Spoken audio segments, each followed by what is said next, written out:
আসসালামু আলাইকুম। আমার সুপ্রিয় ছাত্রছাত্রীবৃন্দ, আশা করি তোমরা সকলেই ভালো আছো। নতুন বছরের শুভেচ্ছা জ্ঞাপন করছি।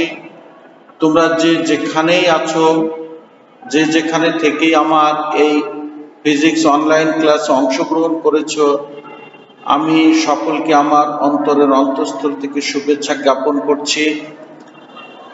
আমি ইতিপূর্বে প্রাস আলোচনা করেছি। প্রাস কি, প্রাসের গতিপথ, প্রাসের সূত্রাবলী, যেমন সর্বোচ্চ উচ্চতা, বিচরণ কাল, অনুভূমিক পাল্লা, সর্বোচ্চ অনুভূমিক পাল্লা সম্পর্কে আলোচনা করেছি। আজ ওই সূত্র সমূহ দিয়ে কিভাবে আমরা গাণিতিক সমস্যার সমাধান করতে পারি সেই সম্পর্কে আমরা আলোচনা করব। তোমরা বোর্ডে দেখতে পাচ্ছ আমি ছোট্ট একটা গাণিতিক সমস্যা দিয়েছি। তা হলো 10 মিটার পার সেকেন্ড বেগে একটি বস্তুকে 30 ডিগ্রি কোণে ঊর্ধ্বে নিক্ষেপ করা হলো। বস্তুটির সর্বোচ্চ কত উচ্চতায় উঠবে, বস্তুটির বিচরণ কাল কত হবে, বস্তুটির অনুভূমিক পাল্লা কত হবে, 1 সেকেন্ড পর বস্তুটির বেগ নির্ণয় করো। যদিও গাণিতিক সমস্যাটি খুবই ছোট, এই সমস্যা দিয়ে আমরা প্রাসের সূত্রগুলো সম্পর্কে আরো বেশি পরিচিত হতে পারব। তাহলে চলো আমরা সবাই এই গাণিতিক সমস্যাটি সমাধান করার চেষ্টা করি। প্রথমেই আছে বস্তুটির সর্বোচ্চ কত উচ্চতায় উঠবে। আমরা জানি প্রাসের সর্বোচ্চ উচ্চতার সমীকরণ h ইকুয়াল সর্বোচ্চ উচ্চতা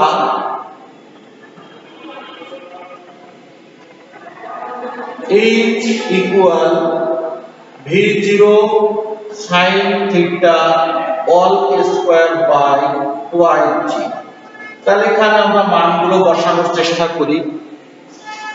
v0 মান দেওয়া আছে, v0 আসবে 10 মিটার পার সেকেন্ড, থিটা মান দেওয়া আছে 30 ডিগ্রি, জি আমরা জানি 9.8 মিটার পার সেকেন্ড স্কয়ার।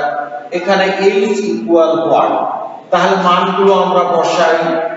প্রথমে v0 10 sin 30 degree all square by 2 into 9.8 সমান 10 গুণন half by 19.6, 25 by 19.6 equal 1.27 metre. 1.27 metre. তাহলে সর্বোচ্চ উচ্চতা প্রাসের কোণ দেওয়া থাকলে, বেগ দেওয়া থাকলে, তাহলে আমরা এই সূত্র দিয়ে প্রাসের সর্বোচ্চ উচ্চতার সমীকরণ নির্ণয় করতে পারব। তো এখন আমরা আলোচনা করব প্রাসের বিচরণ কাল। 2 নম্বর দেওয়া আছে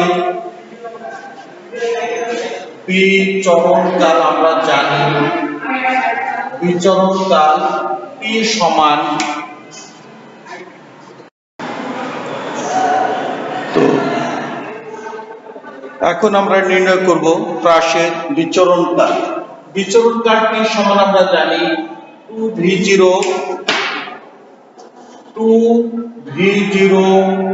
sin theta by g, 2 into 10 sin 30 degree by 9.8 equal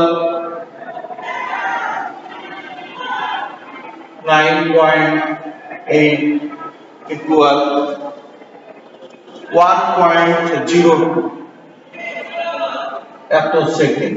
তাই সমীকরণের সাহায্যে আমরা প্রাসের বিচরণ কাল নির্ণয় করতে পারবো। এখন আমরা দেখি যে বস্তুটির অনুভূমিক পাল্লা কত। 3 নম্বর বস্তুটির অনুভূমিক পাল্লা আর সমান v0 square sin twice theta by g, 10 square into sin 2 into 30 degree by 9.8, 100 into sin 60 degree by 9.8 equal 50 root 3, 9.8 equal 8.83 metre, 8.83 metre. তাহলে সমীকরণের সাহায্যে আমরা প্রাসের অনুভূমিক পাল্লা সমীকরণ নির্ণয় করতে পারব। তো এই সমস্ত গাণিতিক সমস্যার সমাধান করা হচ্ছে এই প্রাসে প্রাথমিক যে গাণিতিক সমস্যা আছে সেগুলো সমস্যা সমাধানের জন্য। তা আশা করি তোমরা সকলে এই সূত্রগুলো মুখস্থ রাখবে। এরপর আমরা বের করতে চাই যে অনুভূমিক পাল্লা, সর্বোচ্চ অনুভূমিক পাল্লা কত হবে। সর্বোচ্চ অনুভূমিক পাল্লা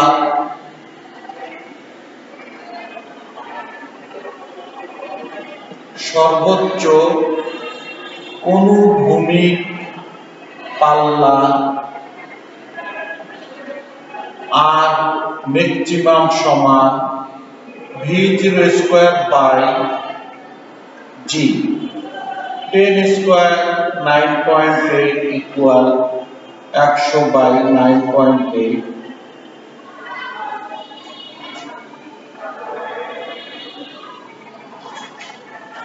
তো এত মিটার হবে, এটা ভাগ করলে প্রায়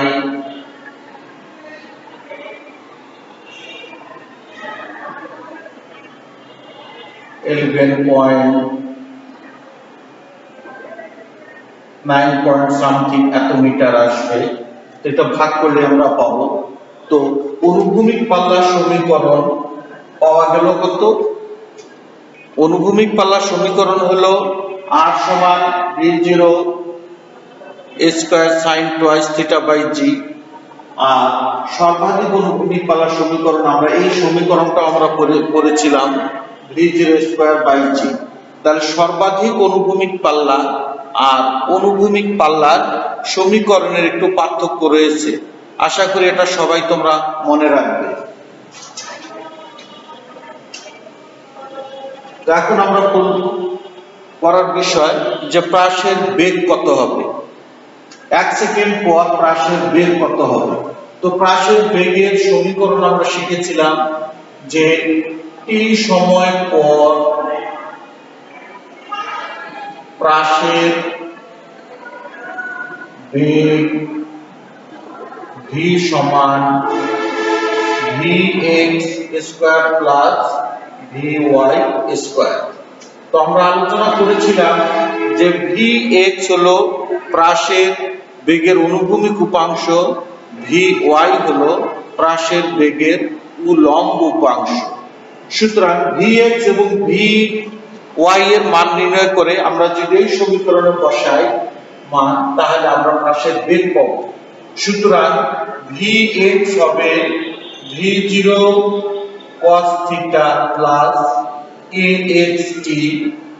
ওইখানে ax এর মান 0, কারণ আমরা আলোচনা করেছিলাম যে নিক্ষিপ্ত কোনো বস্তুর উপরে অনুভূমিক ত্বরণ ক্রিয়া করে না, শুধু অভিকর্ষ ত্বরণ ক্রিয়া করে। এখানে ax অনুভূমিক ত্বরণ নির্দেশ করছে, তাই ax এর কোনো মান নাই, ax এর মান হলো 0, x এর মান 0। সুতরাং 10 into cos 30 degree equal 5 root 3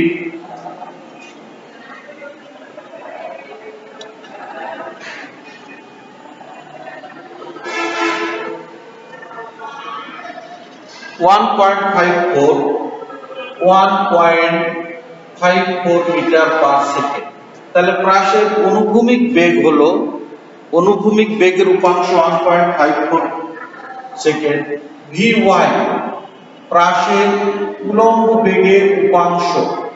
প্রাসের উলম্ব বেগের সমীকরণ হলো v0 cos theta minus gt। যেহেতু প্রাসটি উপরের দিকে নিক্ষিপ্ত, সেইখানে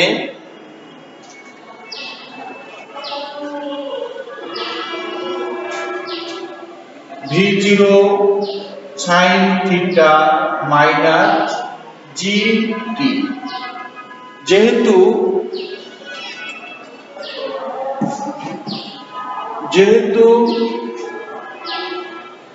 প্রাসটি উপরের দিকে নিক্ষিপ্ত, তাই অভিকর্ষ ত্বরণ g হবে মাইনাস। এখানে উলম্ব বেগের জন্য প্রাসের উলম্ব বেগের উপাংশ v0 sin থিটা। এখানে মান বসালে আমরা পাই 10 into sin 30 degree minus 9.8 into 1 equal 5 minus 9.8 equal 4.8 metre per second. তাহলে শিক্ষার্থীবৃন্দ, প্রাসের বেগ নির্ণয় এটি ইম্পর্টেন্ট একটা প্রশ্ন। এই সমস্যাটি কিভাবে সমাধান করতে হয় সেটা গুরুত্বপূর্ণ এবং খুব মনোযোগ দিয়ে তোমাদের শিখতে হবে। যে আমরা সরলরৈখিক গতির ক্ষেত্রে পড়েছিলাম যে 2 সেকেন্ড পর বস্তুটির বেগ কত, সেই ক্ষেত্রে আমরা সূত্র অন্যটা পড়েছিলাম, কিন্তু প্রাসের বেগের ক্ষেত্রে সূত্রটি একটি ভিন্ন ধরনের, তা তোমরা দেখেছো এবং আগেও আমরা পড়েছি। তার সূত্রটি তোমরা মুখস্থ রাখার চেষ্টা করবে, মনে রাখবে। vx এর মান আমরা এভাবে নির্ণয় করলাম v0 cos θ প্লাস axt। আবারও বলছি, ax অনুভূমিক ত্বরণ, ত্বরণের অনুভূমিক উপাংশ। নিক্ষিপ্ত বস্তুর উপরে অনুভূমিক ত্বরণ কার্যকরী নয়, অভিকর্ষ ত্বরণ ক্রিয়া করে। এজন্য এখানে ax এর মান 0। এখানে g হলো ay, তার মানে অনুভূমিক উলম্ব ত্বরণ। উলম্ব ত্বরণ ay দিয়েও প্রকাশ করা হয়, বইতে ay ব্যবহার করা হয়েছে, আমি সরাসরি g ব্যবহার করলাম। তো উলম্ব বেগ নির্ণয় করার জন্য বেগের উলম্ব উপাংশ আমরা ধরেছিলাম প্রাসের আদি বেগের উলম্ব উপাংশ v0 sin θ। তাহলে উলম্ব বেগ নির্ণয় করার জন্য আদি বেগ v0 sin θ ব্যবহার করতে হবে। তাহলে ছাত্রছাত্রীবৃন্দ, আমি আবারও বলছি, অবশ্যই প্রাসের বেগের এই সমীকরণটি মনে রাখবে এবং বেগ এভাবে নির্ণয় করতে হবে। তো এখন আমরা লিখতে পারি vx এবং vy এর মান 1 নঙে বসাই। vx এবং vy এর মান 1 নঙে বসাই।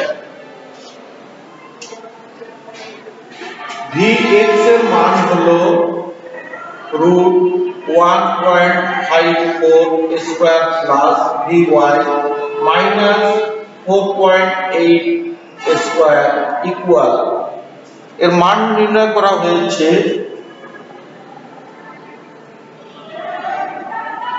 প্রায়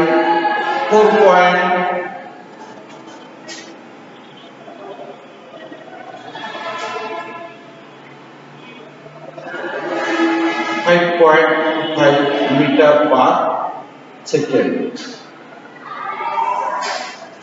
তো এই অংশটি, এটি ক্যালকুলেটর গ্রুপ মান নির্ণয় করলে এই ধরনের একটা মান আসবে। তো এই মানটা তোমরা নির্ণয় করে নিবে। তাহলে প্রাসের বেগের সমীকরণটি তোমরা অবশ্যই মনে রাখবে। ছাত্রছাত্রীবৃন্দ, এ পর্যন্ত আমরা প্রাসের কয়েকটি গাণিতিক সমস্যা সমাধান করলাম। তো বইয়ে আরো গাণিতিক সমস্যা রয়েছে বিভিন্ন প্রকার এবং অনেক কঠিন, সেগুলো তোমরা নির্ণয় করার চেষ্টা করবা। ধন্যবাদ সবাইকে।